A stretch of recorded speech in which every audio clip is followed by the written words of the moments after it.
Bush met with German Chancellor Angela Merkel in Berlin this morning. He spoke about foreign policy issues, including how to deal with ISIS and his expected run for the White House. CBS 4's Walter McCullough has what he had to say.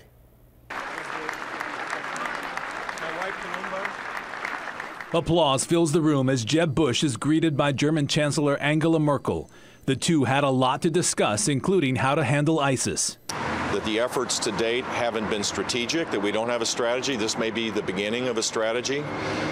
It's unclear whether this would mean boots on the ground directly in combat, or whether this is to train additional, to try to train the Iraqi military. In the same statement, Bush also took a light jab at the current administration's handling of the terror group. This 6-day European trip is an opportunity to polish his foreign policy credentials, but also a chance to distinguish and separate himself from the foreign policies of his brother, former President George W. Bush, who remains deeply unpopular largely because of the war in Iraq.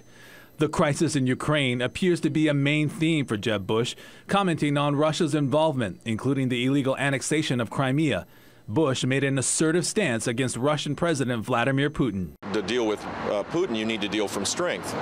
He's a bully, and bullies don't, you enable bad behavior when you're nuanced with a guy like that. And I think just being clear, I'm not talking about being bellicose, but saying here are the consequences of your actions. Bush also addressed questions about recent poll numbers for President of the United States, giving him just fair to average numbers. I don't read the polls. Polls are, it's fun to see them when you're winning, not so fun when you're not. It doesn't really matter, though. It's June, for crying out loud, so we got a long way to go.